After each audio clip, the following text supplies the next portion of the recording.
వాళ్ళ పొలిటికల్ భాషలో మాట్లాడుకుంటే దుర్మార్గమా, దుష్టుడా, రాక్షసుడు ఇవన్నీ మాట్లాడుకోవాలి. బట్ ఇక్కడ సమస్య ఏంటంటే హైదరాబాదు, బెంగళూరు, చెన్నైలతో పోలిన కాదు, వాటితో పోటీ పడే నగరం కావాలన్నది ఆంధ్ర ప్రజల ఆకాంక్ష. ఇది అమరావతిలో తీర్చగలను అని చంద్రబాబు గారు నమ్ముతున్నారు, నమ్మిస్తున్నాడు. జగన్ అది సాధ్యం కాదని నమ్ముతున్నాడు, నమ్మమంటున్నాడు. అతనే నమ్మటం లేదు మనం, అంతే సింపుల్. దాని మొదట వైజాగ్ ఎందుకు అన్నాడు? బెంగళూరు, చెన్నై వాటి లాంటి వాటితో పోటీ పడగలిగిన నగరం అదే. ఇది సృష్టించాలి, అది ఆల్రెడీ సృష్టించబడిన నగరం.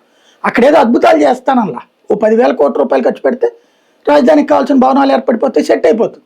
10,000 కోట్లు ఒక రాష్ట్రానికి పెద్ద కష్టం కాదు, కానీ 1,00,000 కోట్ల రూపాయలు పెద్ద కష్టం. 1,00,000 కోట్లతో కూడా ప్రాథమిక నగరం కింద మాత్రమే తయారవుతుంది. అది ఎక్స్పాన్షన్ ఇక్కడ ఏం చెప్తున్నాం మనం, 70 ఏళ్ళు పడుతుంది అంటున్నాం.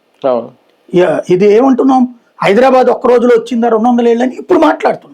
ఇదివరకు ఏమన్నాం, 5 ఏళ్లలో హైదరాబాద్ అగ్రభాగానికి తీసుకెళ్ళింది మేమని చెప్పాం. ఇది వాస్తవం. మనం మన కళ్ళెదురుగుండా జరుగుతున్న దాన్ని కన్వీనియంట్ గా కన్వే చేస్తున్నాం, అంతకు మించి ఏం లేదు. ఇప్పుడు ఇదే రాజధాని 29 గ్రామాలతో రాజధాని ఎట్లాగా మున్సిపాలిటీ అన్నది చంద్రబాబే కదా. మరి విజయవాడ, గుంటూరులో ఎందుకు కలపట్లేదు ఆయన? ఎందుకు ఇవాళకి కూడా నగరాన్ని నోటిఫై చేయలేదు ఆయన? అంటే నాకు తెలిసి ముందు ఇప్పటికిప్పుడు ఇది పని ఇప్పుడే అనేస్తే కనుక ఈ రైతుల్లో తిరుగుబాటు. అంటే అక్కడ నగరం